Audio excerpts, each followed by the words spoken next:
Hey, good morning. Live from Florida with my beautiful Christmas tree right here. And we originally thought this was a manatee, but apparently it's sea turtles. You have no idea, other than my wife, how this show would not have come off. But the lovely Lee Ross Shaw Dakich, we give her all her names, married, ex-married, maiden, the whole thing. Hey, welcome. Tell your friends we're going to be here. I'm a little pissed today, and it's not going to be actually on the rundown. Look, we were talking off air, Stephanie, myself, Lauren, Donnie. And, baseball players, you play 20 years. What do you really do? Well, it just hit me. It just came in, this hollow head of mine. You know who Malcolm Brogdon is? Malcolm Brogdon is called the president with the Indiana Pacers. Malcolm Brogdon was out yesterday because he got a sore Achilles.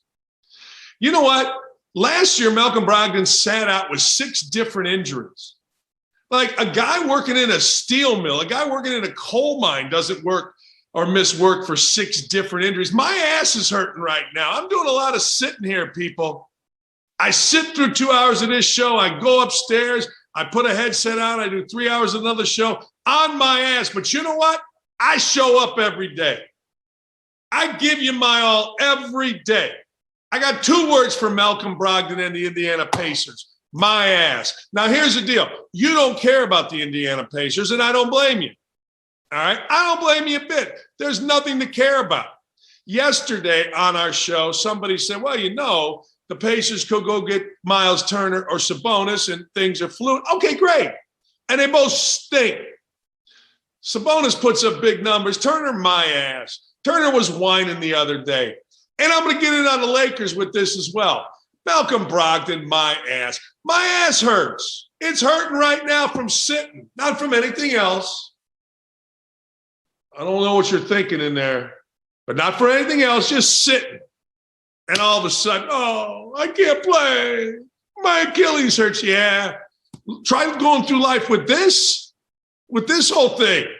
You'd be hurting every day if you look like this. You stay under the sheets if you look like this. But I get out there and I fight the good fight every damn day, even though I look like this. All right. I had to get that off my chest. It was just pissing me off watching the Pacers, who were a 2-point favorite. And by the way, we won that bet, and I'll get into that as we move through the morning. Malcolm Brogdon, the president. Oh, he's so smart. Hey, let me give you 2 things. Number 1, Virginia won a national championship when he was gone. Number 2, the Milwaukee Bucks won a world title. He was gone. He's been through 4 coaches in his career. It just pisses me off. Anyway, all right, let's talk about the Eagles, and let's talk about what happened last night. About last night. If you ever saw the movie back in the 80s, one of the great openings ever. But here's the deal. Last night, Jalen Hurts played really well. And here's the biggest point of the whole thing. You know how all these little media twerps are mad at Urban Meyer because he yelled and screamed. He called his coaches names. Nah. Well, guess what? Nick Sirianni, the coach of the Eagles, got pissed off at Jalen Hurts about halfway through the first quarter yesterday. Did Jalen Hurts do what the offensive coaches at the Jacksonville Jaguars did? Called their agent, leak stuff? No, you know what Jalen Hurts did? He went out and accounted for 3 touchdowns, 2 on sneaks and 1 on a 19-yard pass. That's what men do. I'm sorry. That's what women do, too. That's what my wife does. That's what women do. That's what real people do. I mean, we sit around here. He mean to me. Urban Meyer, he mean to me. Bobby Knight was mean to me. Nick Saban was mean to me. He mean to me. Shut up. Mommy. Guy's 50 years old. I'm calling my agent. Jackasses. Anyway, I digress. 238 yards rushing. Now, anytime you get mentioned with the greatest team that I ever saw, the 1985 Bears, that's doing something. 7 straight game. Listen to this. 7 straight game for the Eagles. Rushing over 175 yards. That breaks a record set by the 85 Bears. That's a stupid record, right? I mean, it's just a made-up record, but I don't care. The 85 Bears are the greatest team in the history of the world. And if you do anything that puts you in that rarefied air, then you, my friends, are destined for greatness. But first, you got to get in the playoffs. Washington football team played without 5 starters. It's just the new normal. It's just what we're going to do. It almost happened last night. It almost happened in the Seahawks game. Remember I told you it should have happened, actually, if not for a horse bleep non-pass interference call. Remember I told you yesterday? I told you yesterday that I'm taking the Seahawks +7 because they'll be down. Russell Wilson will have the ball. They'll score and they'll cover. And, man, it was sitting right there for us. It was sitting right there for us. And then a horse bleep, no pass interference. Guy goes nuts, penalty flag thrown, world is off its axis, and away we go. I'm not happy about that non-call. I'm not happy about that non-call at all. And if you saw it, the beauty of replay is they showed it to you, and you sit there and you wonder, what in the Sam hell was the ref looking at? Like, how do you miss that? Like, here's the deal. Think about this. I'm going out for a pass. Stephanie's guarding me. Lee throws it. The pass comes. She just threw it, by the way. My arm is grabbed. The ball is still over there. Now, let me ask you a question. There's a referee right here. What would he possibly be looking at? Would he be looking at Lee throwing the ball? Now, yesterday, Lee and I were playing pickleball, and not one, not two, not three, but four, count them, 4 people walked up to the court and asked if she was Jennifer Aniston. And if you go to Lee Ross Dakich's Twitter handle, it's a side-by-side off ESPN of Jennifer Aniston. So, yeah, maybe the referee was looking at Lee because she thought she looked like Jennifer Aniston, but I don't think so.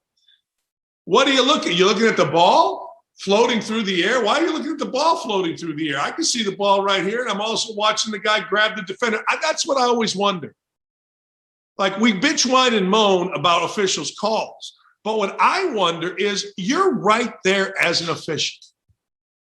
You have one job. Call whatever happens or don't call whatever happens on this play right here. These two guys. It's not like there's 100 guys in the middle. It's not like a Dakich dinner where there's 18 people coming in, coming out. My daughter Laura's got folks. It's insane. It's not like that at all. It's 2 people. I'm making the catch. You're yanking my arm. The ball is still halfway there. So you know what I do? I reach in my pocket. I throw a flag. Otherwise, what the hell am I looking at? That's what I always think. I do.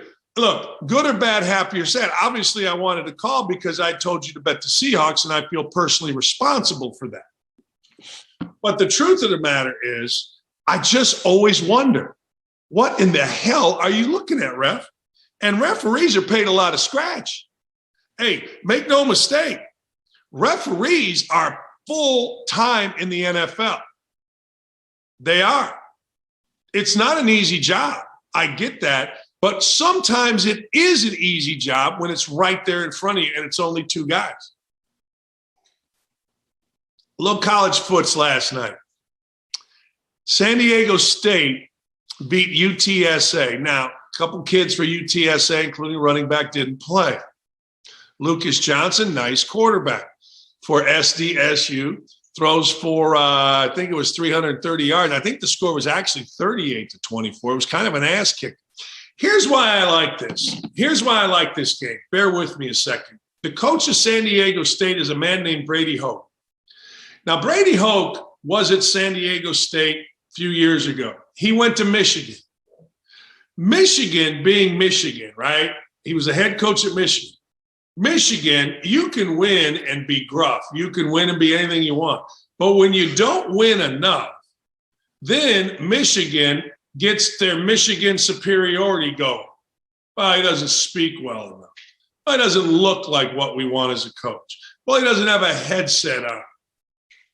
These are all the things that Brady Hoke, who started his career going undefeated at Ball State, went to San Diego State, and then came to Michigan, went back to San Diego State, and for the first time ever, San Diego State won 12 games in a year. They including a win over Utah, who, as we all know, beat the living hell out of Oregon, not once, but twice. So I applaud you, Brady Hoke. I like when guys come back. I like Luke Fickell. I like that Luke Fickell wasn't good enough for Ohio State. And here's Luke Fickell. Luke Fickell is in the damn college football playoffs, and Ohio State, ridiculously so, by the way.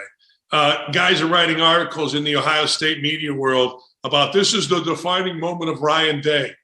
Stop it. I like stories a lot of Brady Hoke. It's what my wife should do. If my wife went back into coaching, she'd probably win 3 national championships. Me, I'd yell, scream, cuss, and somebody would leak it to the media, and I'd be out of a job. But that's all right. I'm just saying. All right, let's move along on last night. I'm done with the Lakers. When I screw something up, I apologize. When I say something wrong, I let you know. I'm one of the few adult males that does that. I don't spin it. I don't do anything other than tell you I was wrong. Earlier this week, I believe it was Monday, I gave you my top 5 NBA teams. And in those top 5, I gave you the Lakers.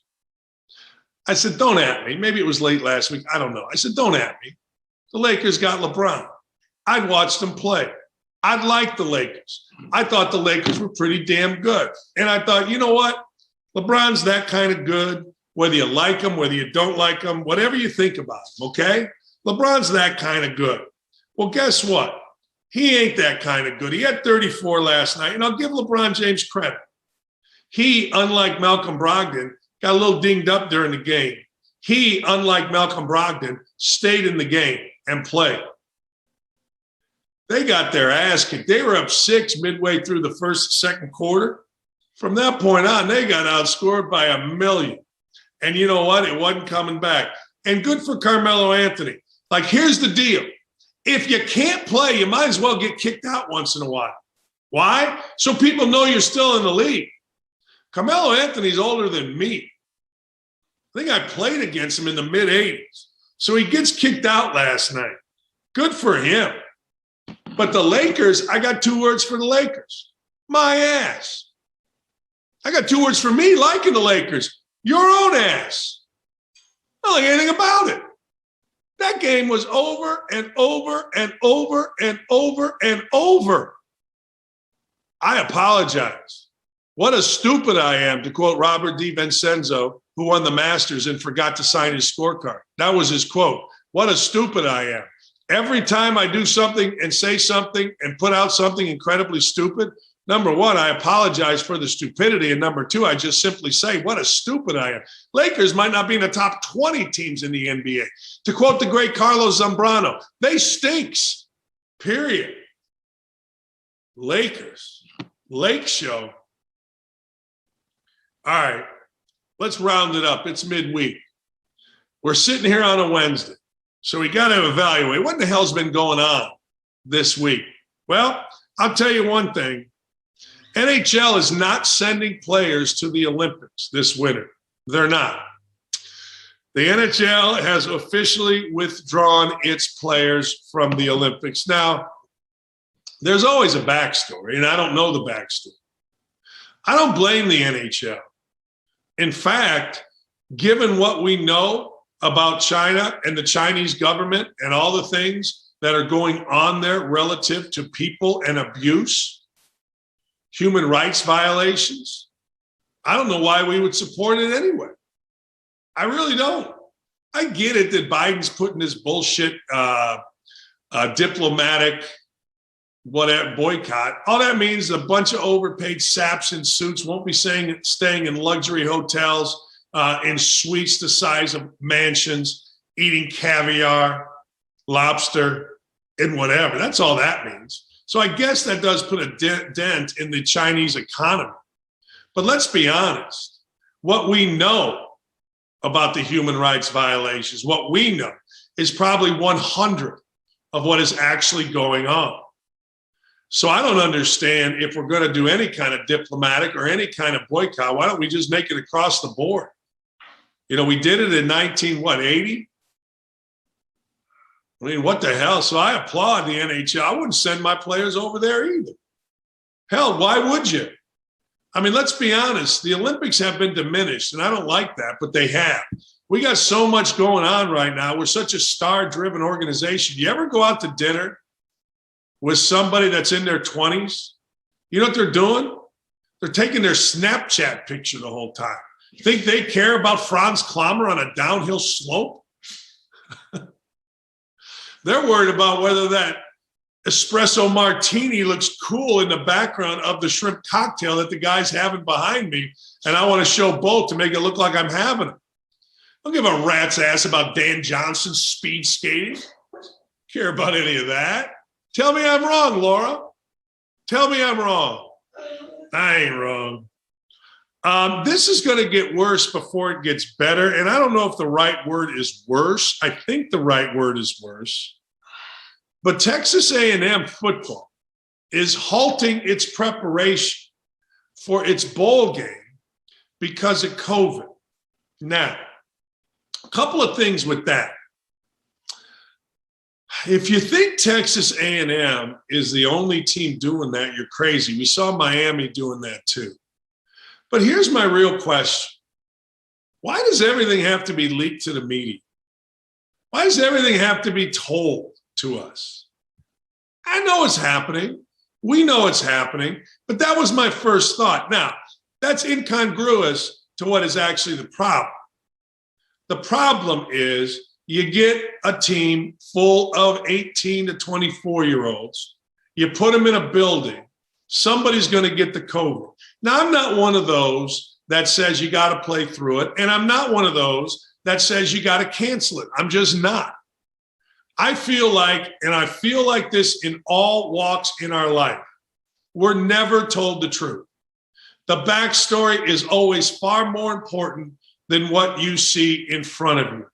Urban Meyer didn't get the boot because of a kicker. He got the boot because all of his coaches were so dysfunctional. And yes, he hired them. But there's a lot more to hiring them.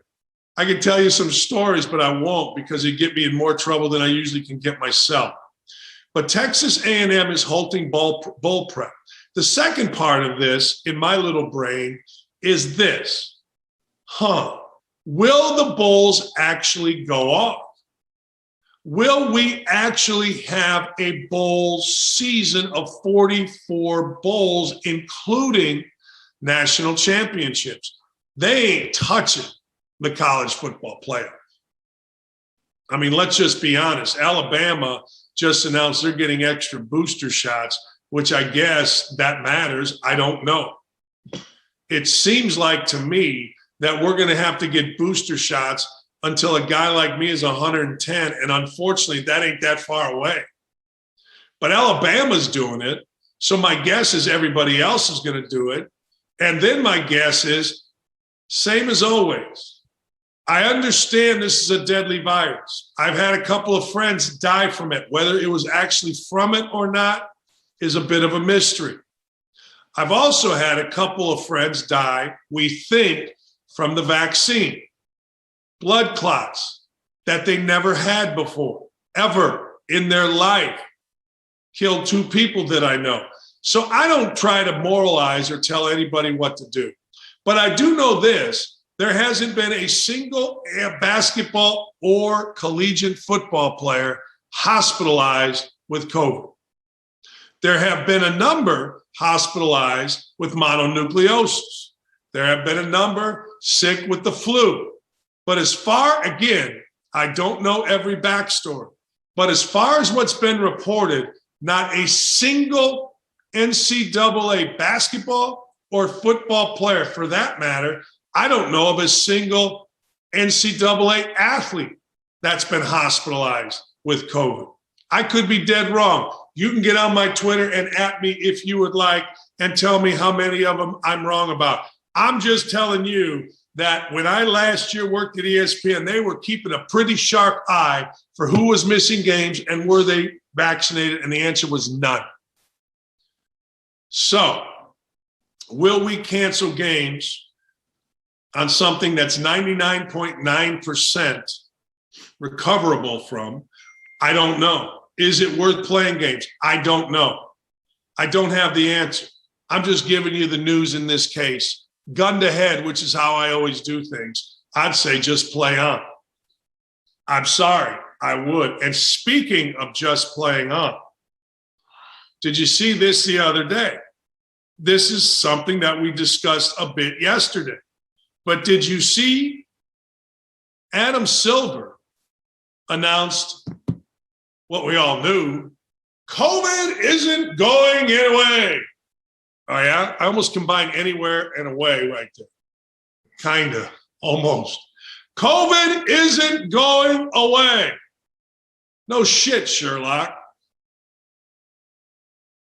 I mean, look, Adam Silver could say, the sky is no longer blue. And every slap in the media would go, oh, yeah, he's right. It ain't blue. There's nobody in the history of the world as a commissioner, and I mean that. There's never been a commissioner who has his ass kissed more than Adam Silver.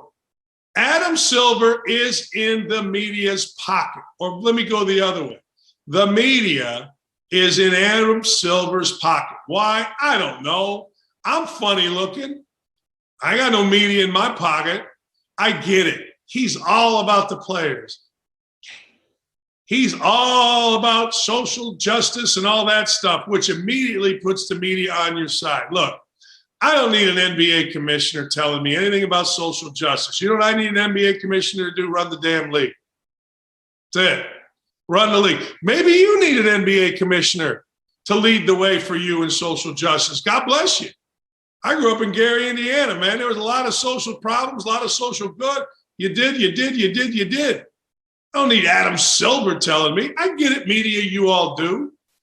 But Adam Silver saying COVID isn't going away and having the league push on might be the smartest thing Adam Silver's ever done.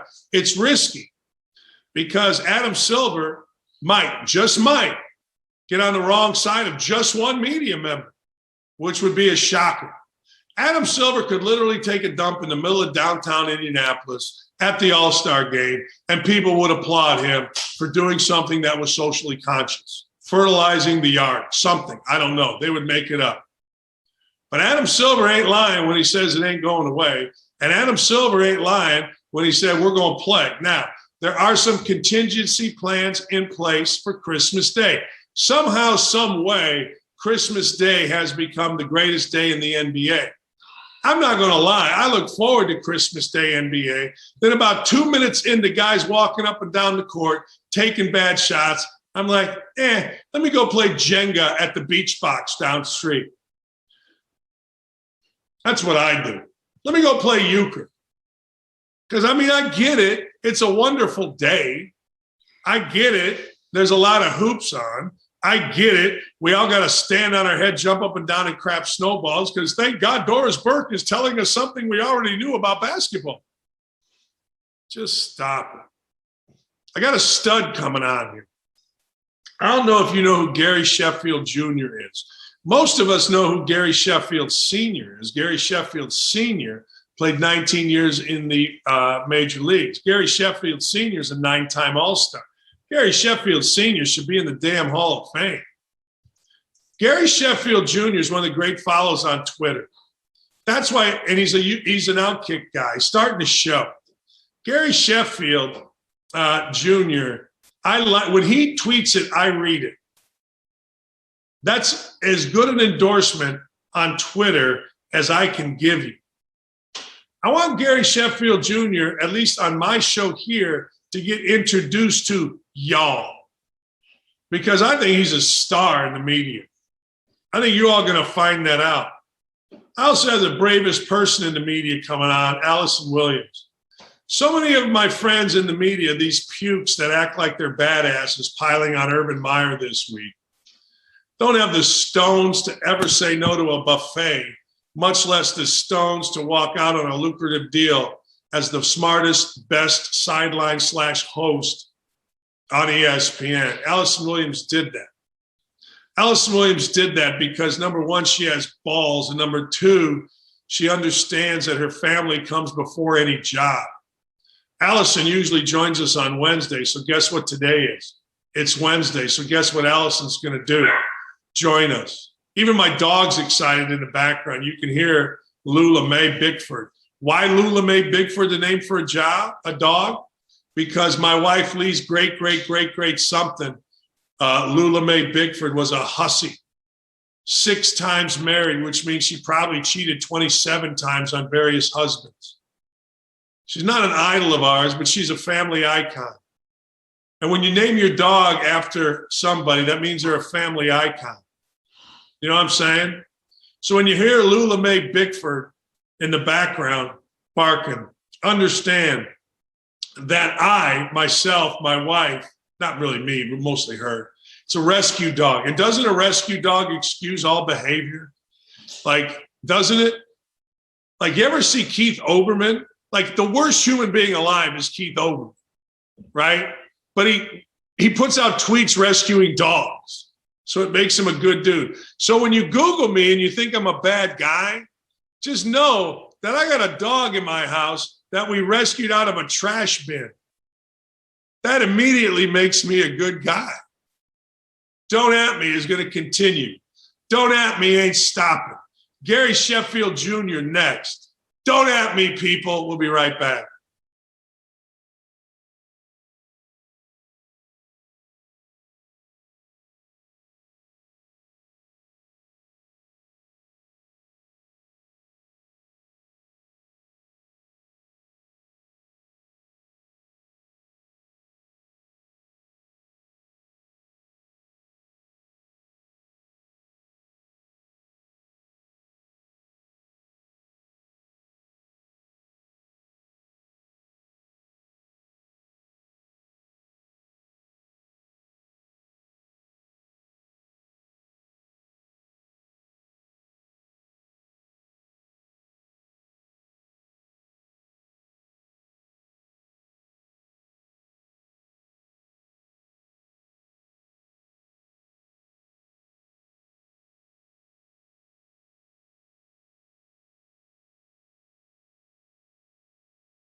All right, here's the deal.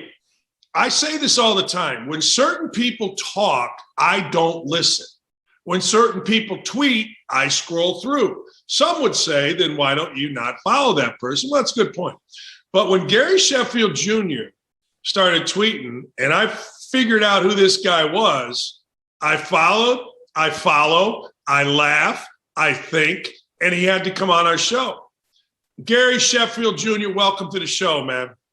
Dan, thank you for having me. And it's nice to finally take a break from pissing people off, and hopefully we'll have some fun here. All right. Full disclosure. Saw your dad. I'm older than your dad. Gary, Indiana is where I grew up.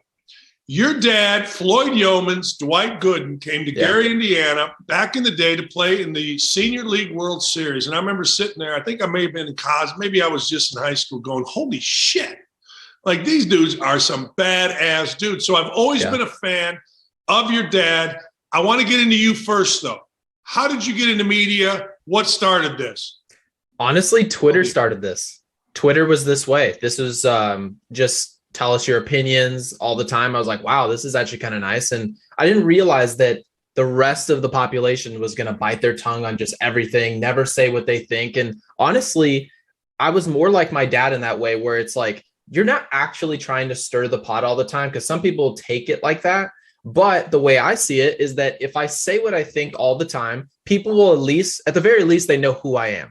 And I'm comfortable with that. And so now that I'm showing people who I actually am, they're like, hey, this is refreshing. And I'm like, why don't more people do this? Why don't they just enjoy themselves and stop taking themselves so seriously on Twitter? And ultimately, it landed me at OutKick.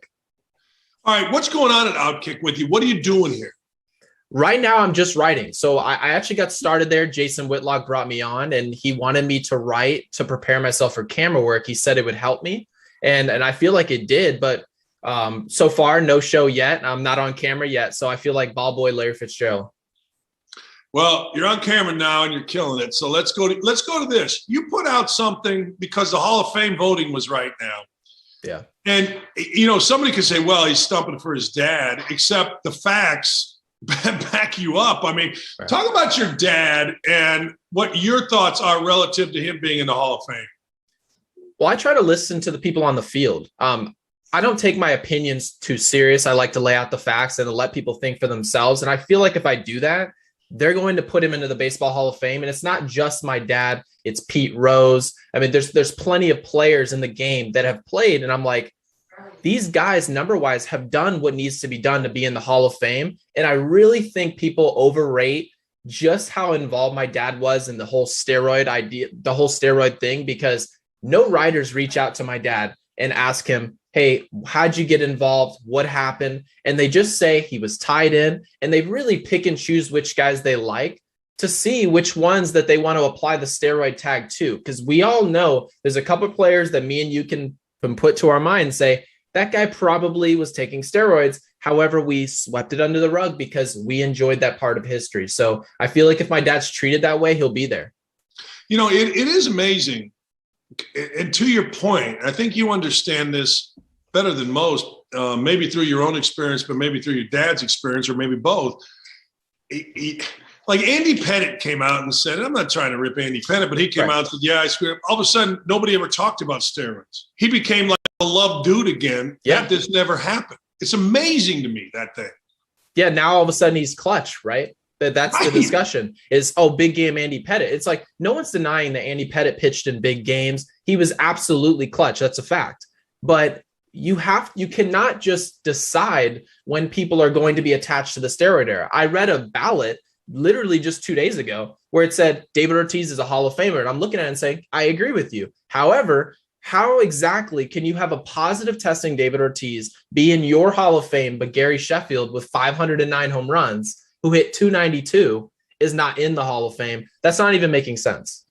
No, and I'll give you another one. Not trying to put words in your mouth, but it's every Major League Baseball player that I know, it just pisses them off that A-Rod's sitting there with the biggest voice in the game. After all, not only steroids, lying about it, suing the league, and next thing you know, you got Alex Rodriguez sitting there as the voice of freaking baseball, pretty much 2 networks going. Yeah, he's really trying to work the narrative. And honestly, that's smart. And Right. I was never a huge fan of Alex Rodriguez growing up. But as time goes on, I'm starting to understand that this entire thing of sports, and especially the Hall of Fame and getting your name recognized, is all about narrative, putting yourself out there and controlling the narrative. If you are trying to buy the New York Mets or you're going to go on Baseball Tonight, the conversation is going to change about you. And that's why some of these appearances are actually important. The whole Jennifer Lopez relationship, all these things are important to control the narrative. Andy Pettitt somehow has controlled the narrative back to baseball. And hopefully we can do the same with my dad, because if we do that, that's a Hall of Famer. Man, I so agree. All right, let's talk some sports here. What do you think? Should leagues be shutting down?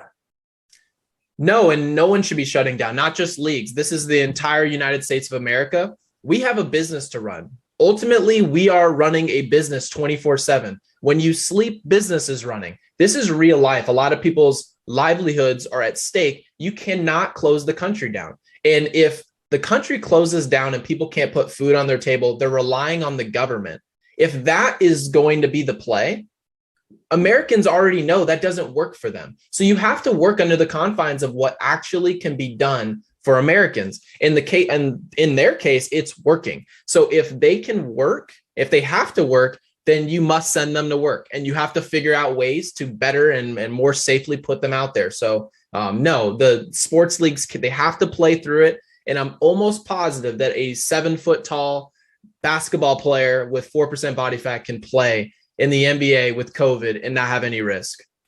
Man, I'm telling you, I've said this. ESPN, when I was there, they charted, we were very concerned that college basketball players in COVID. There wasn't one single player, college basketball, college football, that had any problem with COVID. I'm not saying somebody didn't get sick, right? But COVID, pneumonia, mono. Hell, I got mono 30 years ago. I mean, it is cold and flu season, right? I mean, what the hell?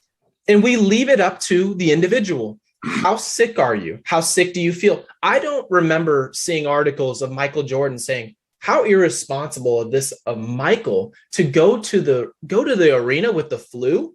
All these people, 15 players on both sides, that's not including staff, all the fans in the crowd. No one talked to Michael Jordan about spreading the flu throughout the entire arena. They said, how sick do you feel? They all knew that he potentially could have been contagious, all these things, but you just get over it because it's Scottie Pippen. It's Dennis Rodman. These guys are in shape. And if they get sick, they can get through it. And so there's no real reason for in shape Americans to be worried about this virus. And I personally am more worried about the fact that we're not worried about our conditioning. How in shape are we? Are we overweight? Do we have pre-existing conditions? And for the most part, these players just don't. Yeah, it's fast. What do you think about the NHL not sending players to the Olympics? That's funny. Aren't they 100% vaccinated? If I'm not mistaken. Yes, sir.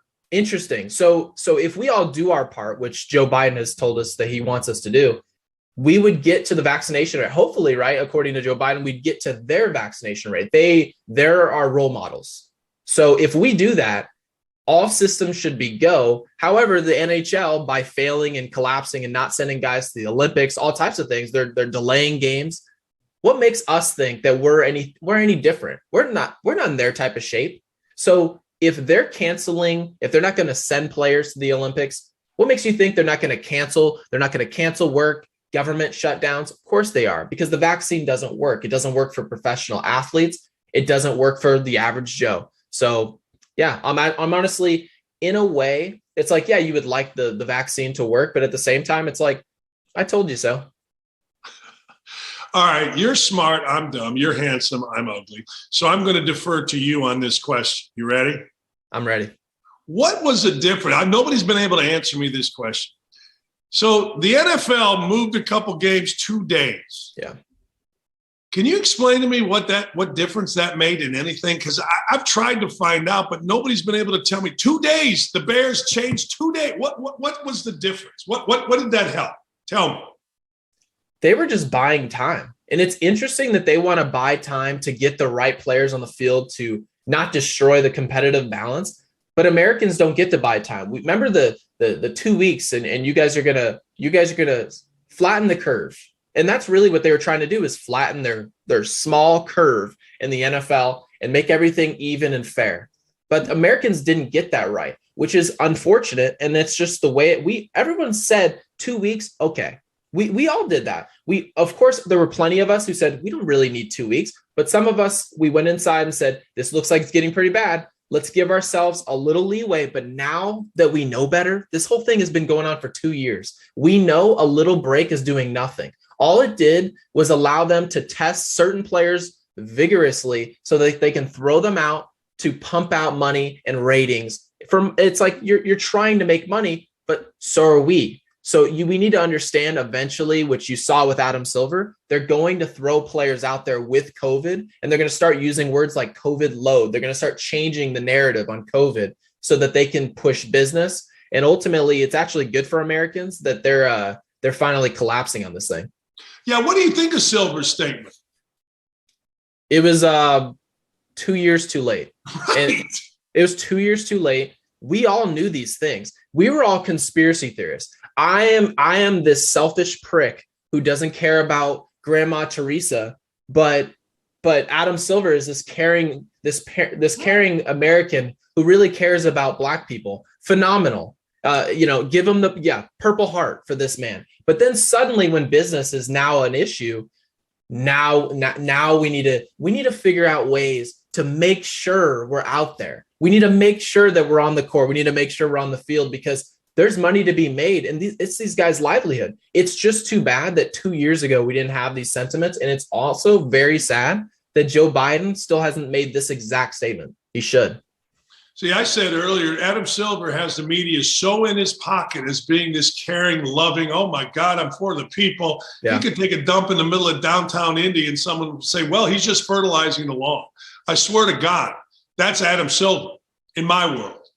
I totally agree. And unfortunately, when you control the media and when you control the players, what they're allowed to say, this is what happens. You get a 2 years of a delayed response. And unfortunately, for a lot of Americans, for millions of us, we didn't have 2 years to spare. There's plenty of people that their businesses were shut down. They're not going to be saved by China and by businesses overseas to actually keep you afloat. American businesses need Americans to have money in their pocket.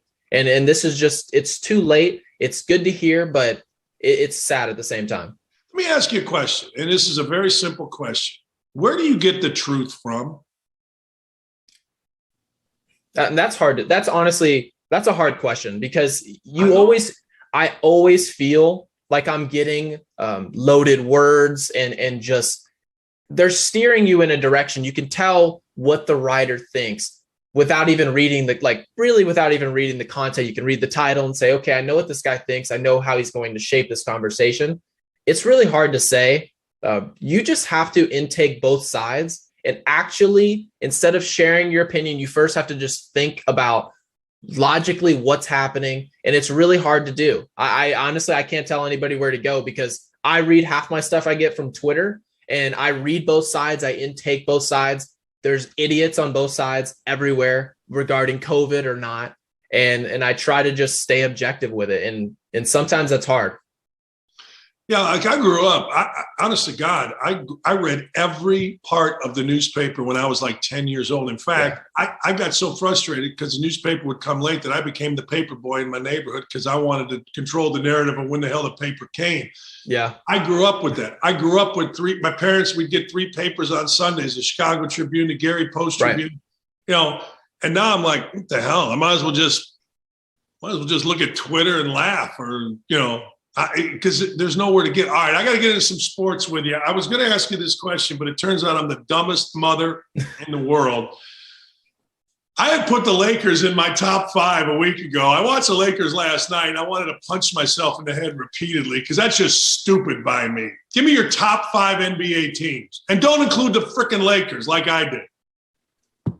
Well, for one, the Phoenix Suns, that's my team. Obviously, that's my hometown team. And when I look at the Suns, it's like they move the basketball. It's the same with the Golden State Warriors. It's the same thing. They're going to move the basketball. And honestly, when you're looking at top talent, and I'm actually going to surprise you here. I know you said not to include the Lakers. The Lakers are still a top 5 team in the West, But there's a caveat. There's a huge caveat. They are the most poorly built regular season team you've ever seen in your life. Everyone said, oh, they're going to lead on their veterans and they're going to stay professional. I'm like, guys, these are 34 to 37-year-old grown men. They're not running around diving on the floor in regular season games in game 25. You just can't rely on that. If you gambled on the Lakers, it's foolish.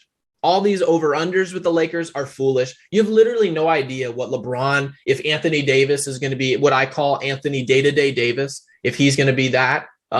You just don't really know what to expect. So right now, it's really the Suns and Warriors as the two leading contenders in the West, and it's just everybody else.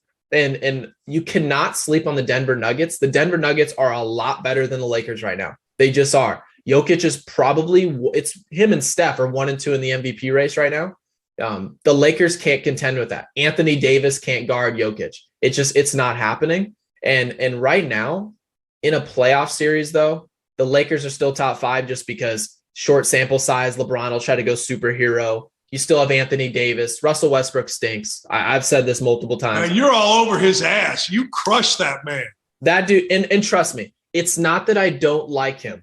And honestly, when I say he stinks, he doesn't stink. But Russell Westbrook he's not capable of doing what LeBron James wants him to do, which is to be best of the best. You don't have to be the best player in the NBA, but you also have to understand your role. And if you don't understand your role, you don't understand what the team is asking you to do, and you're trying to break that mold each and every week, no one can expect anything from you. There's no consistency, none of it. There's turnovers. There's boneheaded plays that, frankly, players in their 30s shouldn't be making. He's just not what LeBron James needs. And when I'm looking at a player who's on LeBron James' team, that's an issue. So for LeBron James, Westbrook is not it. He's just not. Give me your East. Oh, shoot. Well, let me take a look. So obviously Brooklyn, but here's the great thing. Hey, by the way, I'm super, super happy right now with Kyrie Irving because they finally folded on the whole Kyrie thing. All they had to do is have an outbreak with their vaccine, right? So, but then you have the Chicago Bulls. For me personally, I don't want to gloat, but I will just because it's who I am.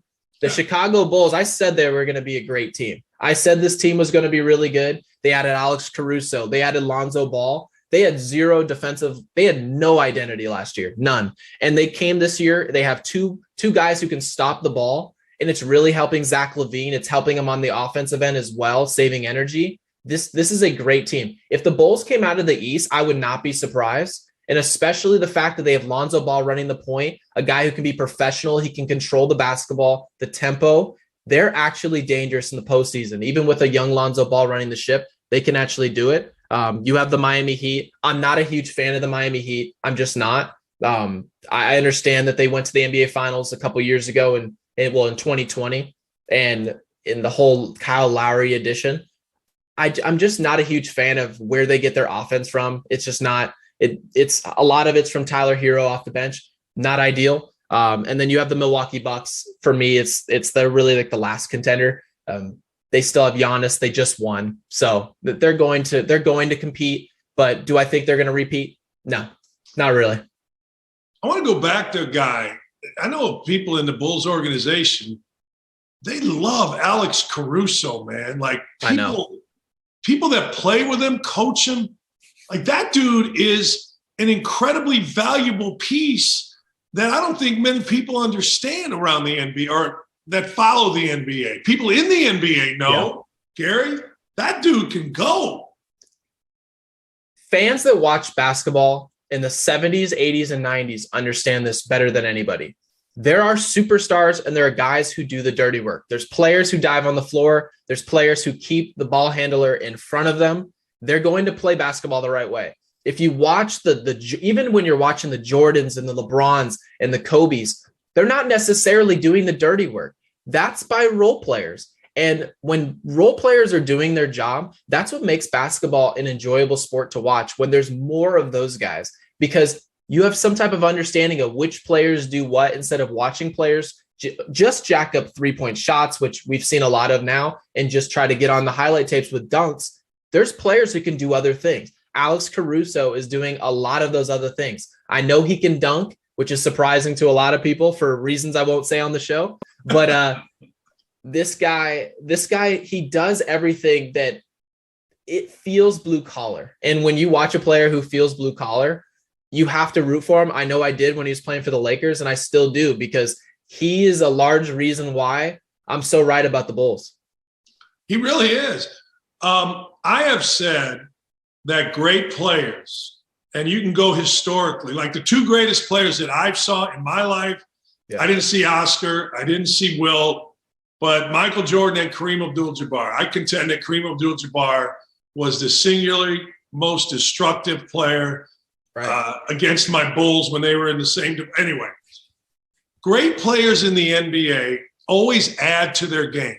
I'm looking at two guys, Luka Doncic getting fat and Zion Williamson always fat. And I'm saying to myself, no, they may have great talent, but great NBA play. Hell, Magic became a shooter, developed a hook shot, Jordan in the post. I mean, I can go on and on. Yeah. Those two guys need to stop being fat. Well, for one, Zion needs to stop being hurt. He's literally done exactly. Fat. It's because he's overweight. But you know what? When he wasn't overweight, when he showed up to training camp and said, I'm in the best shape of my life, I go, dude, you're freaking 295 pounds. You are not in shape. I understand I get you're muscular. We all watched it. You were a phenomenal basketball player. Excellent.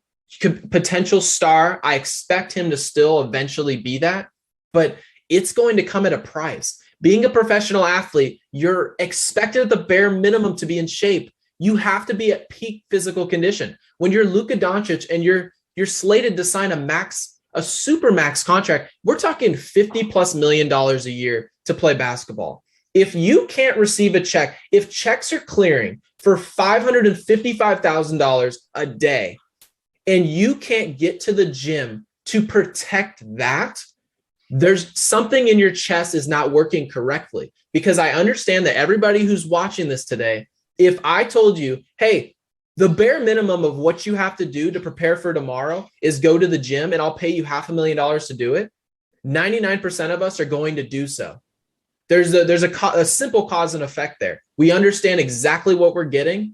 And Luka Doncic has to take this more seriously. There's no reason for him to be out of shape. How are all these shoe companies? How are all your sponsors? How are all your coaches, your trainers, your chefs? How are they not telling you, hey, why are you going out and getting cheeseburgers and all this stuff? And I'm not saying he's eating cheeseburgers every day, but he's not doing or eating or intaking and working out enough to where he can prepare his body. To me, it's embarrassing. It should not be happening. And I expect better. I do too. I think that, and maybe you're just happy with who you've been instead of wanting to be all-time great. All right, the world needs more. The world needs more ex-athletes like Deron Williams and Frank Gore boxing. We need more of that, or we need less of that. It's entertainment. We need and if you don't like it, you don't have to watch. That's okay. Right. But ultimately, a lot of us were watching. I know I was watching that night. It's entertaining. I shot a message to Darren Williams, and I was like, I was scared for you. But the way I see it is, there's plenty of players now. You're going to see people teeing up these different fights. You're going to see people having Twitter battles. More and more ex-athletes saying they can fight each other. And before, when guys would say, I'll see you in the hallway. Now we can actually just tee it up in the ring professionally, do it the right way. And a lot of times it looks unprofessional, but at least you get to see what it's like when Frank Gore and Darren Williams fight. That's actually pretty interesting to me. I agree. But in my day, they had Battle of the Network Stars. Hell, I watched that. They had Superstar. O.J. Simpson was the man in the Superstar competition back in the day. See, I liked it. And then you can go in and do a whole nother show on who would you like to see fight who, right? Right. I want to see Charles Oakley beat the living hell out of Rodman. I don't know, whatever it is. I would. That's my thing. What do you think? What do you think about Jake Paul wanting to hire UFC for people to train him? Train, okay. I mean, boxing. What do you think about him wanting to fight in the UFC? That's a whole other animal, man. He's a fool. And here's the thing. It's not that I think boxing in UFC, it's not that I think that UFC is just so much more skill. It's really not that. It's that there's so much for you to hone in UFC. There's the ground game. There's mixed martial arts. There's boxing. There's so much going on in that sport. You can watch a guy who's at the peak boxer, the best boxer in the sport in UFC, and he could be dominated on a given night because he didn't hone in on a game plan from his opposition. Jake Paul is not prepared for that. And I understand a lot of people think, okay, these are scripted. And honestly, if they are scripted, then the UFC is for him. It's going to make him even more money. But if these are not scripted and you're actually going to tee up real UFC fights, you're going to have a problem. Somebody's going to take you down to the ground. It's real in a UFC ring. This is not a game. This is not, you can't run around. You can't hug for half of the fight. There's none of that in the UFC. When you're being hugged in the UFC, that's called being grabbed. And that's an issue. Yeah, Jake Paul, be careful what you wish for. I know he wants to fight a couple guys, but every time I talk to a UFC guy, I'm fascinated by their, I'll say, skill set, the different disciplines that they have to use. And I'm thinking to myself, I know boxing is the sweet science, and I know but man, it doesn't involve legs. It doesn't involve some of that stuff. I think be careful what you want in life sometimes. Let me put it that way with Jake Paul. Yeah, and UFC fighters, they try to stay professional. They want to give boxers their due, make sure they get their respects. But at the same time, let's recognize the differences in what those two sports are. Those are not similar sports. A dude will knee your face off in that sport. This is not boxing. Boxing's a lot of technicalities and understanding, okay, what's this guy? What's his game plan? Okay, that makes sense. There's a lot of strategy to it. UFC, there's a lot of brute force. It is dangerous out there. That I personally, Jake Paul needs to stay away from it. That's why I tell every kid, hey, look, don't be a tough guy in a bar because you never know if the dude's been in the UFC ring. He may look like another guy, right? I mean, next thing you know, he's got you in some kind of hole that you can't get out of and you're dead. So just, buy the guy a beer instead of fight anymore in the world. That's a fact. And it's not about just physical strength. That's the thing about UFC that makes it so beautiful. A dude who's 5'9", if a dude is actually trained, if he goes to a bar fight, he could take down a dude 6'3", 6'4", no problem. Easy. Because there's no problem.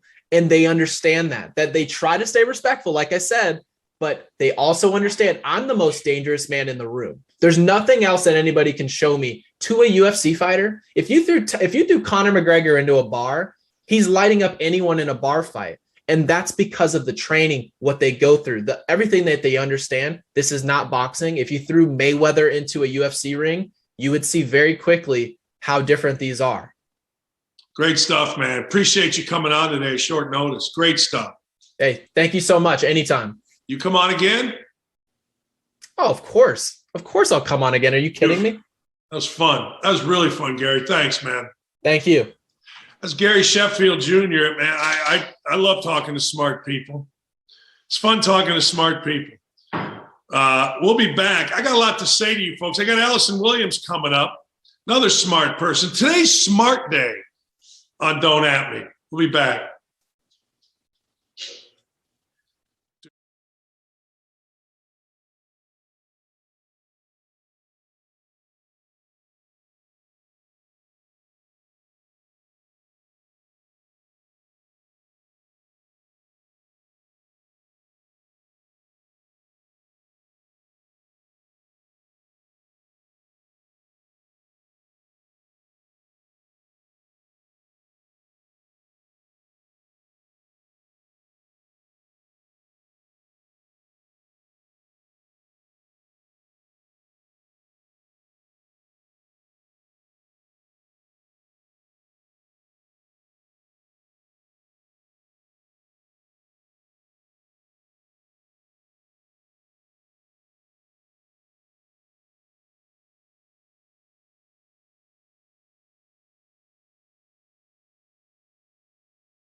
stick with Michigan, A-Dubs.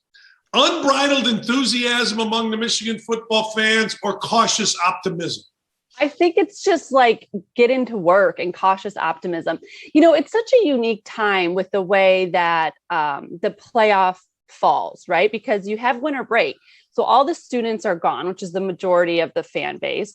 Classes are out of session. You've got the holidays going on. So there's always so much else kind of occupying people's times leading up to the playoff with the way things are structured. It's so different than, like we're used to with basketball with the March Madness, where there's nothing but hoops and there's this build up and the games are back to back to back, right?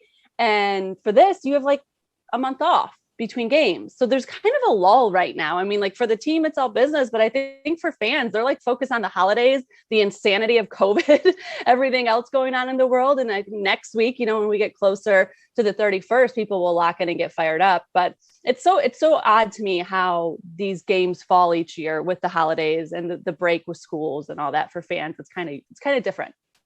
Yeah, because you go from, in Michigan's case, 2 weeks of unbelievable highs, right? You beat Ohio State, you go to the Big Ten, you win, and now all of a sudden it's like, all right, everybody go home. It's almost like 2 seasons. Yeah. It really is, with how much time you have off, how much time you have to prepare. Do you over-prepare? Like, how do you manage that? How do you manage the holidays?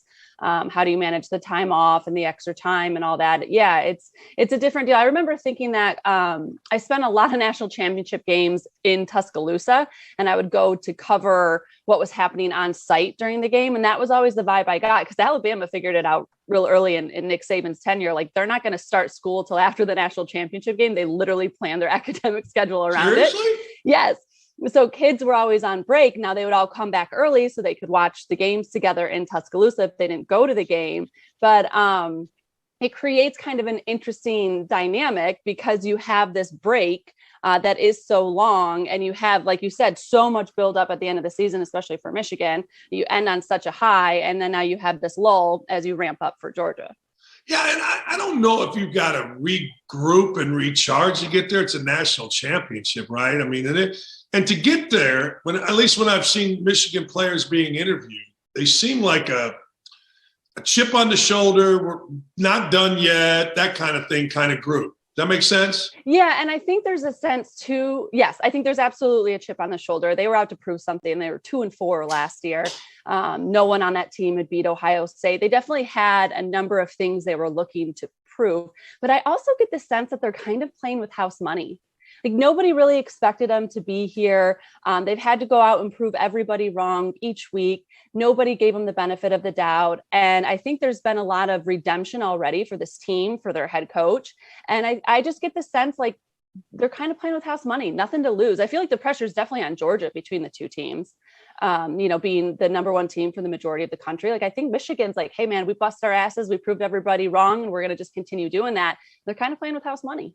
I agree with that. I agree. The pressure thing, when you think about Georgia, the one real test they had, they got their ass kicked. Let me go to that. I've said this, Alison, and what the hell do I know? But the last 2 weeks, I'm not going to say the whole year, because I think the last 2 weeks are the most important. They're the most recent. I think the most physical team in this is Michigan. A lot of people think the most physical team in this is Georgia. How do you see the physicality of the game playing out? Yeah, I think that's going to be fascinating, because you only have the body of work of which is presented to judge them off of, right? And I think that the physicality in the SEC has always kind of been the standard of recent years. I mean, I know there's like the physical Big Ten football and the way they play and all that, but when it comes to really physical offensive and defensive lines in the trenches, I think the nod has usually been to the SEC in recent history. I would agree, though, that Michigan is going to be able to go toe-to-toe with Georgia. And I think it's early for them it's especially important for them to establish that early and show that they can play with those guys in the trenches and at the line of scrimmage, and that they can match that physicality, at least, if not up it a little bit.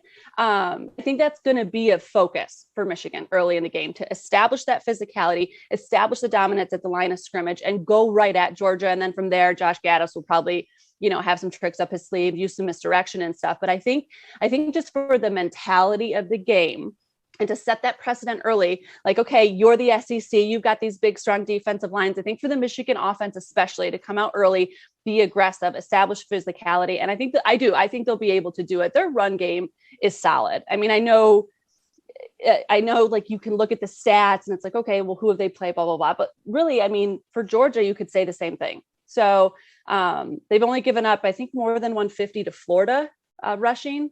So their run defense has been phenomenal, but Michigan's got a number of backs they can come at you with. And I do think they'll be able to match them toe to toe on the line. Let me go this route with you. Stay on Michigan, then I'll get to other things. In your mind, you're covering college football last year. You're a Michigan person. Did this come out of nowhere? Did Hutchinson, this whole group, come out of nowhere? It feels like it, doesn't it? Yeah, it kind of does. I mean, I don't know how many of these guys, like how many people knew who Hassan Haskins was last year. Aiden Hutchinson. It feels like they really did. Last year was a very down year for Michigan, obviously. The shortened season, the mess that was in the Big Ten, not even getting to play Ohio State, 2 wins, and they retooled their entire coaching staff. They brought in new guys across the board there. And I think a lot of the players that have emerged this season are new names in college football and people that nobody had really flagged in the preseason to have big breakout years, but they found some sort of magic mix. And the chemistry on that team is undeniable. I questioned them throughout the regular season. I'm not going to lie. I never really bought in. I kept thinking they were going to be exposed, and they weren't. And not, credit to them, because they figured something out that I don't think a lot of people saw it coming. No, and it wasn't, like you said, it wasn't just the 2-4 record. I mean, it was the retool. It was that Don Brown defense that I always heard, that kind of stuff. I mean, it does. It feels like Georgia, we all knew. Alabama, we always know. Cincinnati, great story, came through, got it done. And Michigan and everybody came back for Cincinnati. What's that? Everybody came back for Cincinnati. Yeah. I mean, those guys were, some of them have been there like 5 years. Ritter's been there forever. I mean, so you knew who Cincinnati was going to have. You're familiar with Bryce Young in Alabama.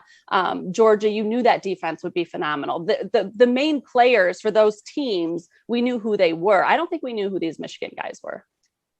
Oh, I guarantee you I didn't. And I think I follow it about as closely as anybody not involved in it. All right, gun to head. This is how I do things, gun to head. And people get mad at me. You can't say gun to head. All right, I just said gun to head. Gun to head. There will be bowls canceled because of COVID. Yeah. I don't know how there isn't. If they continue to test the way they are, and cases continue to rise the way they are. I know Miami's dealing with a cluster of cases right now. I just feel like there's going to be a team that isn't going to be able to field enough players to get out there. I just think it's inevitable. I mean, the shocker, respiratory illnesses get worse in the winter. Like, there's nothing new there. That's been happening forever. And we're seeing that these vaccines don't exactly stop transmission and spread like maybe they were promised they would. So if we're continuing to test asymptomatic people regularly, regardless of vaccination status, I think a lot of people are going to be tested positive, and they might not feel like crap, but if they're positive, they're positive. And so unless policies change, I don't know how we get through bowl season without something being canceled. I hope that's not the case. I hope I'm wrong. But at the rate we're going, I don't know how that's possible. Yeah, gun to head. There's no way the college football playoff gets canceled. No. Oh, no. No, that's not happening. You said bowl game though, right? I did say bowl game. Okay. Yeah. I just added that. Yeah. Okay. I mean, there's no way. Like, no. That ain't happening. I don't know about the Alamo Bowl. I don't know, whatever. But those big ones, no. That's money. Those are getting played. Let me ask you this, because before I go on to other things, Cincinnati. Does Cincinnati have a legit shot here? People are kind of discounting. I don't know. I don't think so. Me neither. I'll tell you what. Cincinnati will be as well a coached team as any that Alabama has faced this year.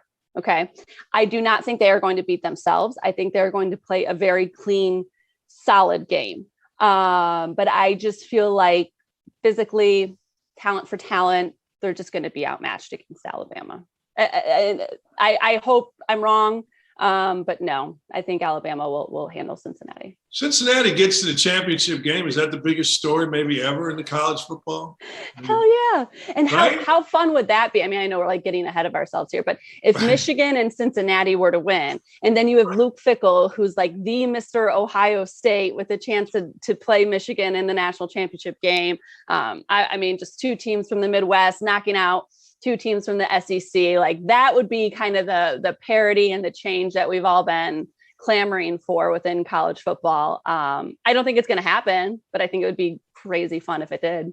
Yeah. One of the things is like in the world, it's not that Cincinnati doesn't have great facilities and all that kind of stuff, but let's be honest, the haves have. I mean, they got. Cincinnati's got. But they ain't got like those schools got. I don't think. No. And they don't have, I just think up front, like they don't have the size that Alabama does. Those guys are bred different. like they're going to get off the bus and they're going to look completely different. Now, that doesn't always translate to the field. And sometimes it's like, okay, that team getting off the bus is not the team that you expect to show up. And anything could, I mean, I think about the year I had the UCF and Auburn game, right? And Auburn came off the bus and it was like, holy cow, there's no way they've got a chance. And UCF took it to them and they dominated every facet of that game. So we'll see. But yeah, I think when you look up at the matchup across the board, it's Alabama. I'm fascinated to watch. And I'm going to root like hell, for whatever I decide to bet on, actually. I'm not for Cincinnati. It's just, I got to figure this out, and that's the way I'm going, people. All right, got a couple of things for you here. Shoveling snow, which obviously in Michigan, generally, you're shoveling snow. Do you have snow yet? Very little, like a light dusting. It's kind of pathetic. Shoveling snow when it's not freezing out can be very therapeutic. Yes, but in December, not in March. True that. You know what I mean? Like by the time March rolls around, nobody wants to be shoveling snow, regardless of the temperature. You know what I mean? So I think, when that first initial few months of winter roll in and it's like all pretty and sunny and snowy and you're out there and you get the heart rate going, it's a little bit of fresh air and some exercise for you. Absolutely, it can be therapeutic. But when you're doing it in March, you're just pissed off and over it and like angry at the world. Would you go to November as well, or in Michigan, do we have to go back to October? You're not shoveling in October. Like you'll get snow, but it's nothing that you have to, do any work for. All right. I'm totally into it. Like I always said, a friend of mine's father died when we were in 8th grade shoveling snow, and I always said I wouldn't shovel, and I don't. I kind of just push when it's like that high. But man, it's therapeutic in my world. I like it. I like it a lot. I have to admit, I haven't shoveled a ton of snow in my day. I kind of dodged those bullets growing up and left Michigan when I was 18. But I don't hate it right now, I guess. Parents, and I do this. My daughter's sitting right over here, and it annoys the living hell out of my kids occasionally. Parents should never, ever, no matter how old the child is, admit that there's no Santa. No, I mean, you got to come clean at some point. Never? Laura, did you just admit that you lied? If you're not nice, Santa's not getting you anything, Laura. She's sitting over here. Oh man, maybe you can almost take the reverse. Like they should never tell you there's a Santa because they just lie to you and fill you with false hope. My parents had a very good approach. So I found out at a fairly young age, and I'm a big Christmas person. Like I was the dork kid. I had to have my own tree in my room, like decorated, the whole deal. I wanted a Christmas ornament every year for Christmas. Like I was kind of Christmas obsessed. But my sisters would I also say that's because I was spoiled and got whatever I wanted. But I found out a little young, and my mom, I thought, handled it very well. And she said, like physically, he is not real, but his spirit is real. Wow. And the spirit of giving and kindness and spreading joy and doing for others. And so I remember thinking like, okay, I could reconcile that loss of, there was no man actually coming down my chimney, but there was a magic and a spirit of Christmas that was real. And so I held on to that. Damn, that's a Hallmark movie right there. Holy cow. Cue the sappy music. I just tell my kids, shut up, Santa's real. I know you're 26 years old. I don't care. He's real, and be nice. I love it. I love it. All right. Has anybody ever used mistletoe to steal a cheap kiss from you in high school or college or post? No. Like walk around like a dork, you know what I mean? No, I think mistletoe is like the most ridiculous. Like, I don't even, like, who hangs it?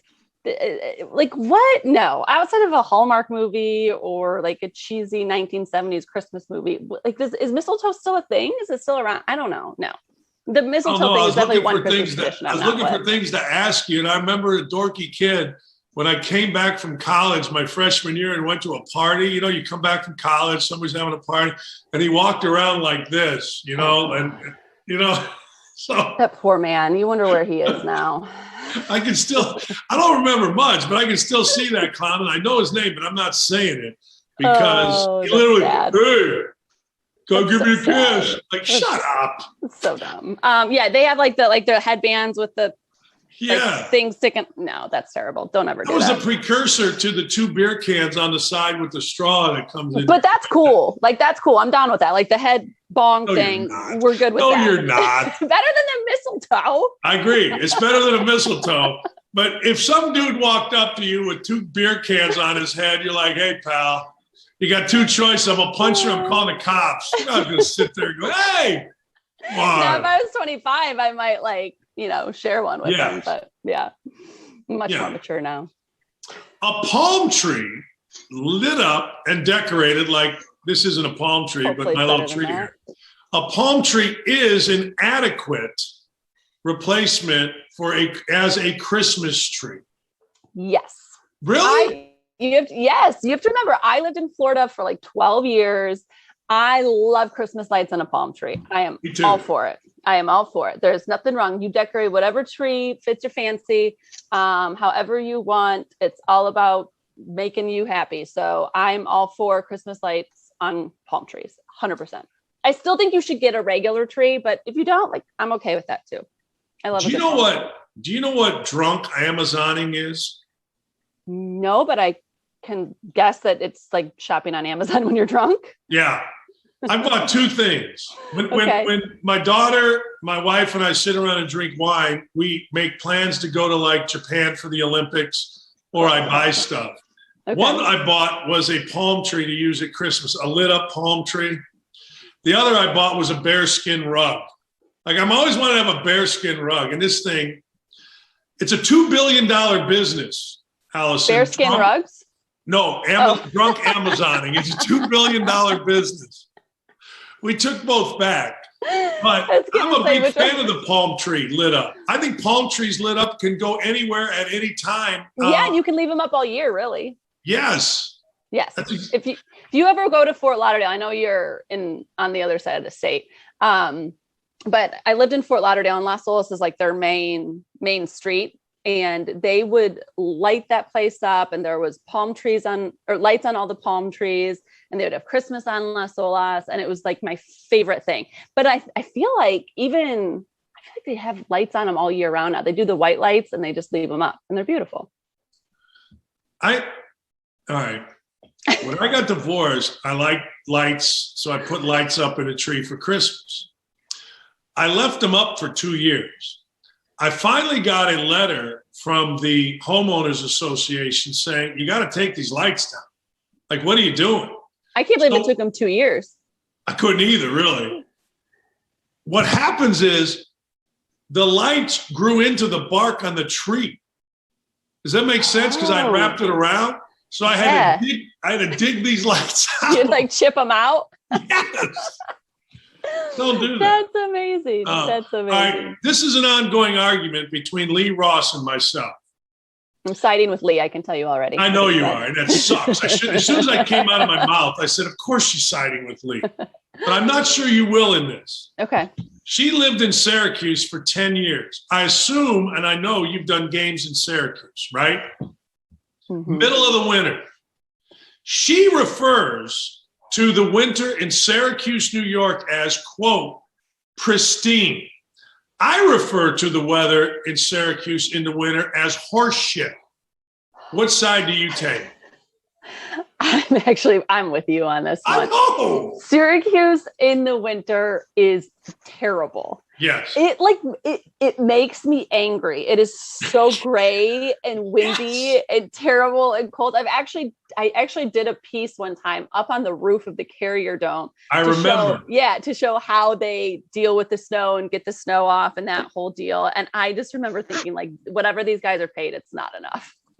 Right. But the other side of it, I mean, and look, all the love to all of our friends that went to Syracuse, but there is something absolutely beautiful about a freshly snow-covered landscape, right? Well, the way like the twigs of the trees have 3 inches of snow and they're only, like an inch thick, and it's beautiful, and the ice and all that, but you have to have nowhere to go. That's the key. Like if you want to enjoy the beauty of the snow, you can't have to get out in it and go anywhere. And when we're in Syracuse, you have to get somewhere, you have to do something, you have to go somewhere, and you're like sloshing through the melted, gray, dirty snow, sleet, whatever crap it is. It's too much of a city to enjoy. And it's not that it's a huge city, but it's too much of a city to enjoy the beauty of the snow. You need to be out in nature and like surrounded by hills and trees and lakes and that type of scenery with like wine and a fire lit and nowhere to go, cozied up, and then you can enjoy it from inside looking out. When you have to be out in it and like go to a game at Syracuse, no, thank you. Although the worst, Double D, remember when we had what did they call it? Like the snowpocalypse or whatever. Oh yeah. And we had Ohio State, Michigan State. Remember trying to get to that game? That was terrible. I think it took me almost 3 hours to drive from Metro to East Lansing, which should have been 45 minutes. They told me it was minus 23 degrees. Mm-hmm. Yes. Oh, and what was that called? The vortex. The polar vortex. Thank you. Vortex. I was trying to blank on that. Yes. And they almost canceled the game because they had to cancel class, and they couldn't play the game. So then they had classes resume at like 5:00 that night so they could play the game at 7. It was insane. It was insanely cold and miserable. The head of health services at Michigan wrote a scathing letter to the athletic director and to ESPN because I made the comment, well, with no school tomorrow, students are going to go to Skeeps and other places. And whoever this person was just got pissed off because I guess we were supposed to stay inside under blankets in a fire, right? Stupid. It was so dumb. Yeah. I'm glad. See, I also contend this. I'm going to add this to the Syracuse conversation. You've been there. I've been there. There's no parking at the Carrier Dome, whatever the hell it's called now. The weather sucks, yet there get 26,000 people in it. It's one of the most amazing attended places for how awful it is to get there and how bad the weather is. It's a story unto itself, the attendance that Syracuse gets. Yeah, absolutely. Because once you get there, it's great. It's just getting there. But people in Syracuse, again, what else are they going to do that time of year? I mean, you can't. You got to park it like Manly and take a trolley over. It's like, what? Dude, they're tougher people than we are. Okay, we're soft. They're used to it. They're chiseled veterans. They know what they got to do. They got the tricks down. They got the Sorel boots, the waterproof boots, and they're like all in. We're soft, and we've got to wear dress shoes or whatever into the game. It's a different ball game for us. Excuse me, Mr. Driver. I don't want to walk across the street. Can you give me somewhere covered? It's lightly snowing, and I just did my hair. Can you get me a covered entrance? Yes. That's what I said all the time when I was doing the swoosh. I said, hey, I just did my hair.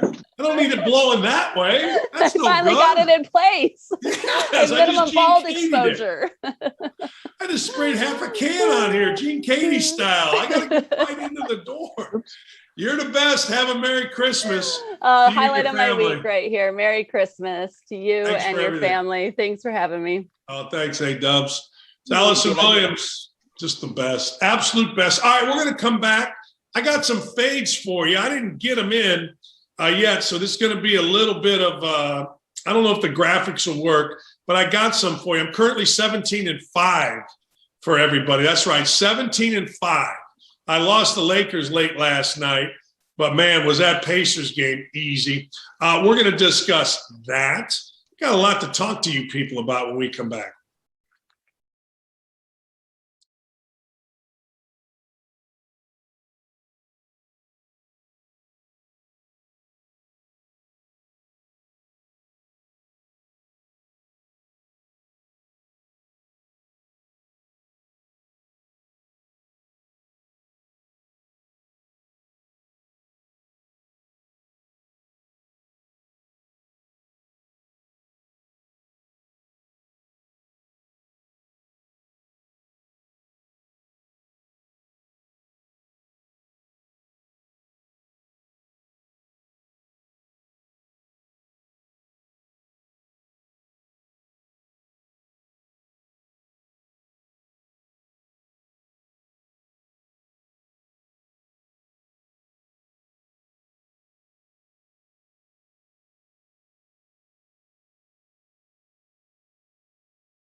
Hello, everybody, and welcome. If you're watching this, I say thank you. If you're not watching this, you're not going to hear it anyway. So why the hell would I thank you? All right, let's go through a couple of things.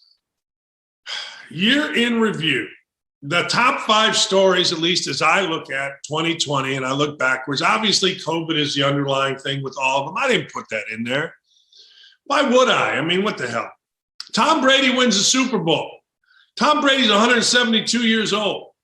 Tom Brady as a free agent. Now, here's what's important about that. A lot of old school guys like Bill Polian, who's won Super Bowls, great GM, never really thought free agency should factor in.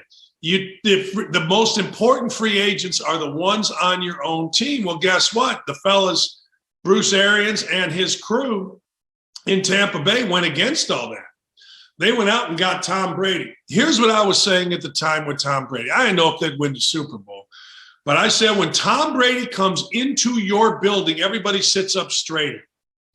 He elevates the performance of everybody. And I mean everybody in the building. I don't care who you are. I don't care if you're the equipment guy. I don't care if you're the trainer. I don't care if you're the tight end. By the way, they also added Gronk. I don't care. Tom Brady elevates you. And Tom Brady makes everybody perform at their best, and you saw that. Was he the best player? Maybe not. I don't know. Did he get lucky because the Chiefs had basically a line that was decimated? Absolutely. But you know what? Tom Brady at 40 whatever years old got it done and won a Super Bowl, and it's really, really remarkable. I mean, when you go down the list of, well, Super Bowl champs, none are as old as Tom Brady starting at quarterback. When you go down the list, really, of how teams were built to go and win a Super Bowl, not very many were built the way Tom Brady and the Buccaneers were built, which is bring in a veteran quarterback via free agency. You know, Peyton Manning got cut from his team, had a neck injury, went to Denver, and went to 2 Super Bowls and won 1, which is great. It's an interesting dynamic, Tom Brady winning a Super Bowl. And the other thing I absolutely loved, maybe you didn't, maybe I'm not a Quaker, hell, I don't know. I love the fact that Tom Brady drinking tequila or whatever the hell he was drinking got hammered, fired the Lombardi Trophy across from boat to boat. I mean, let's understand something about the Lombardi Trophy. I don't give a damn how many guys in white gloves walk across. It's a freaking trophy for winning a game. Him throwing it from boat to boat cares. I mean, people lost their mind on that. I thought it was one of the great sporting events of the year when Brady did that. And really, there are very few guys that can pull off the I'm so hammered, I got to get helped off the boat in public kind of a deal. Brady did it, and it was glorious. And, of course, what about COVID? What about shut up? I say shut up a lot on this show. Simone Biles leaves the team during the Olympics. Now, I'm going to take the mental health thing, and I get it. Look, you know, whatever you believe in that, I'm a big believer in mental health help, meaning I don't think there's enough help in our country for folks dealing with mental health. Hell, I had depression like you cannot believe when I was coaching. I've talked about it. I had to sleep on the floor my last couple of years. Couldn't sleep in a bed because if I slept in a bed, I couldn't get my head off the pillow. It was the damnedest thing ever. I understand it. But Simone Biles, whatever the reason, and I'll believe her when we talk about mental health, I'll believe her reasons, but her leaving the Olympic team was a monster deal. Nobody really, I shouldn't say nobody, but very few athletes in the history of the Olympics were pubbed as much as Simone Biles. Like I go back to, I think it was the 88 Olympics, Reebok did this Dan and Dave promo. I mean, they were the 2 best athletes in the world. They put a lot of money into it. You couldn't swing a dead cat without reading about Dan and Dave and Dave and Dan and blah, blah, blah, blah, blah. One of them didn't make the Olympics. Didn't even make the Olympics. Michael Phelps, really highly publicized. We've seen it before. The Dream Team in 92, we've seen it. And the vast, vast majority of times, the people that have been publicized, Carl Lewis, have met or exceeded expectations. Simone Biles totally blew everything up. Just walked out, got the twisties. I'm not sure what the twisties are, but it's basically the yips of gymnastics. And whatever the reason, and I'll take her word, mental health was the reason. That's a monster story. That might, in fact, be the biggest story because it's on the world stage. That might be the biggest story because of the advertising dollars. And you know what might also be as big a story? Is how Simone Biles came out of it. She's revered. Normally in the United States, we only revere those that stand on the podium, those that get the trophy, those that talk to the crowd after the win. Simone Biles came out of this pretty damn good. She kind of came out of it better than if she had just won a gold medal. And I hope, like hell, if she has these issues, I hope they're gone now. My depression left the minute I wasn't coaching anymore. Boom.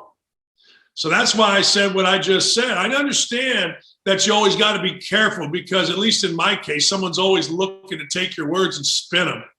But I'm telling you right now, when I got done coaching, boom, went away. Never forget it.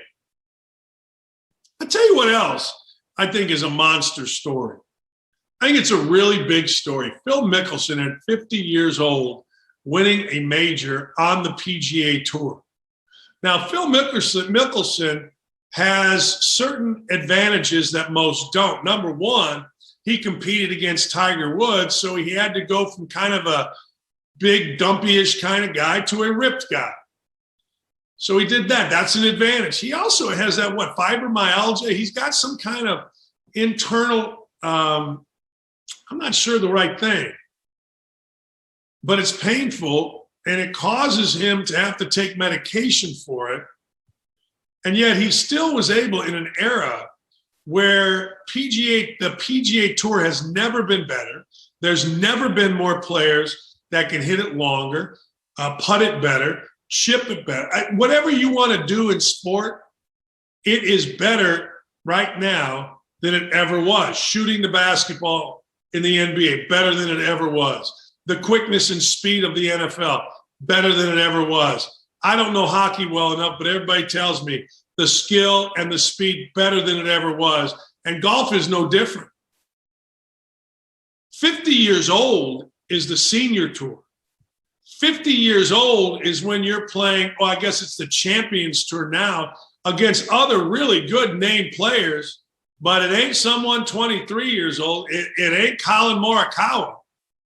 It ain't Jordan Spieth. And he ended up, for a variety of reasons, other guys faltered, which, oh, by the way, you can't blame Nick Mickelson for. I think a little bit of the aura of Phil Mickelson being on the leaderboard, while it's not quite Tiger Woods, we understand that.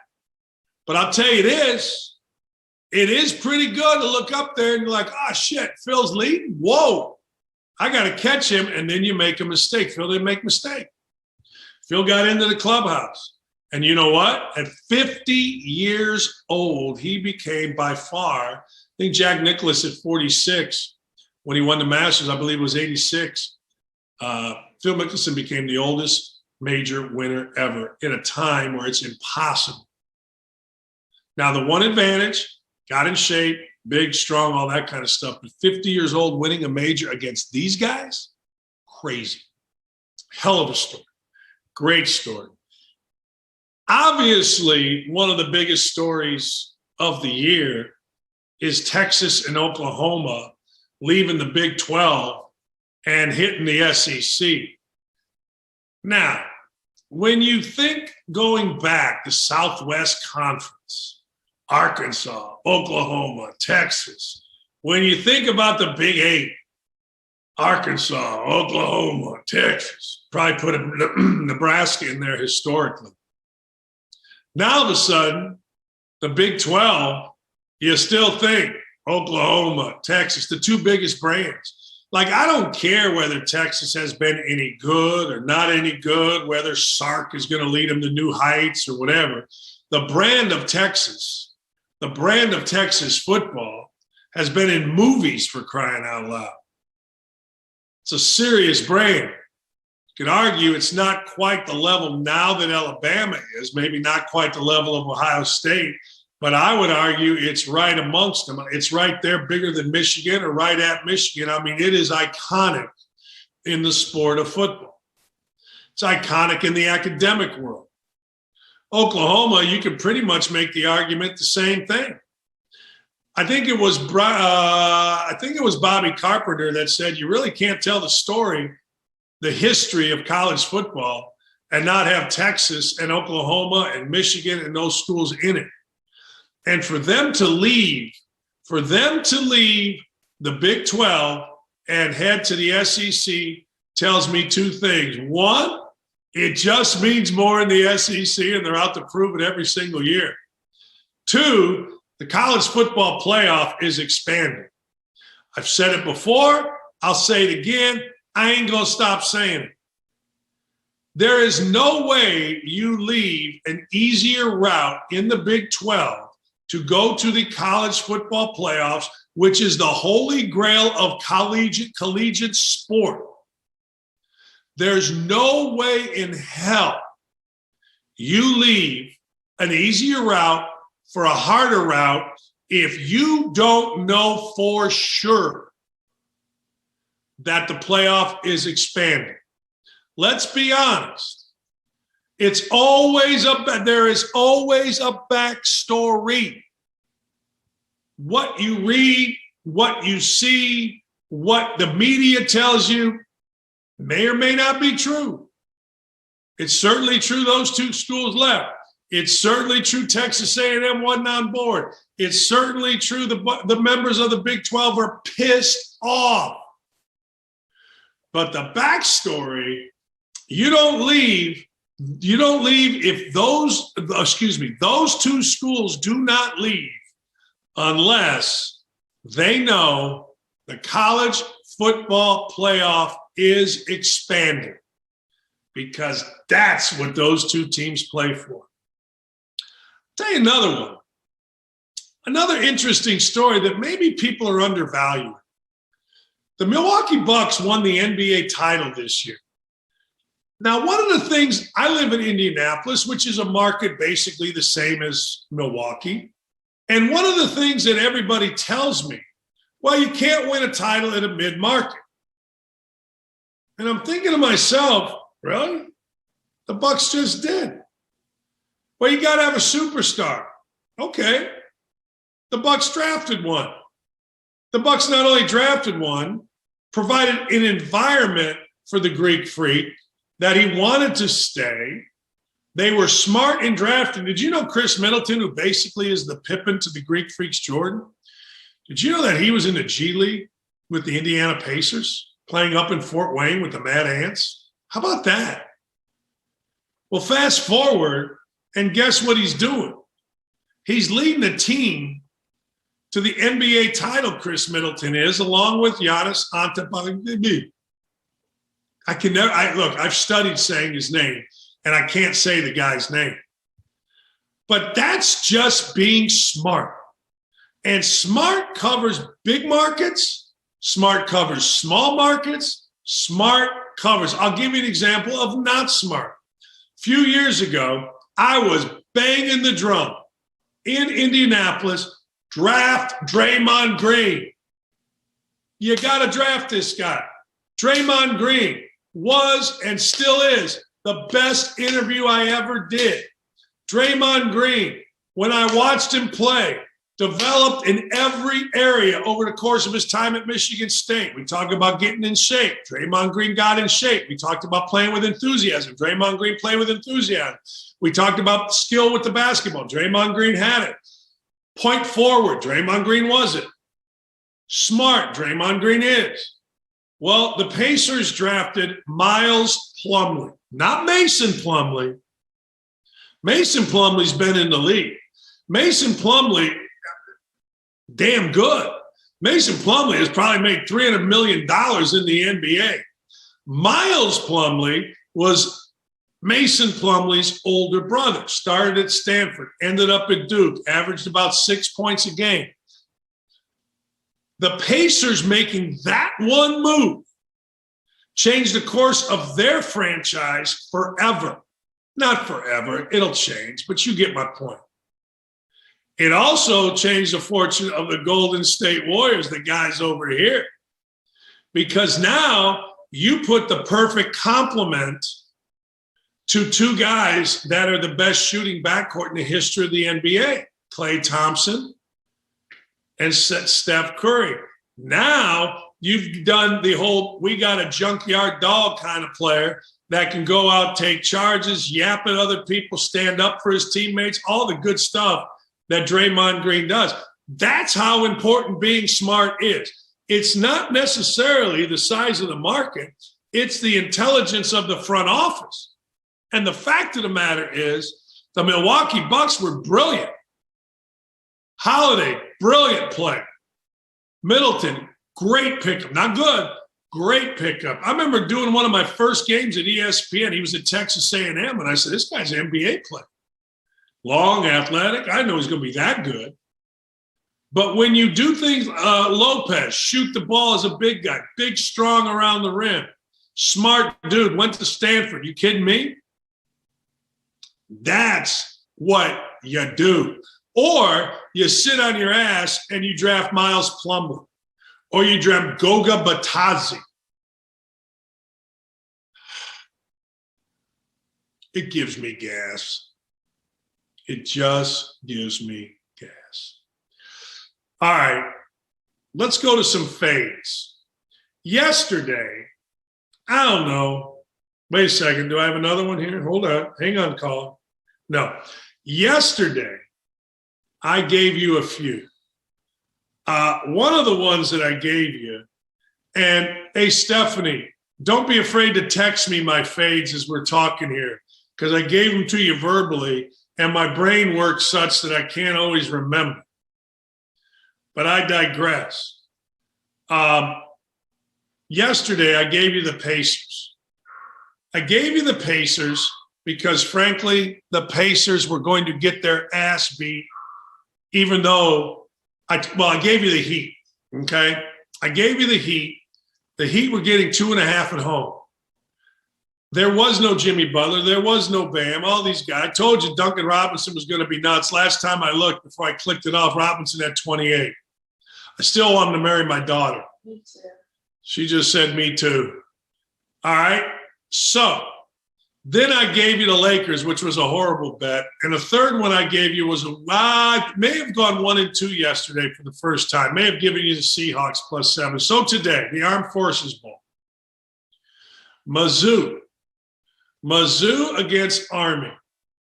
Now, I don't like this bet, but I'm going to take Army -6.5.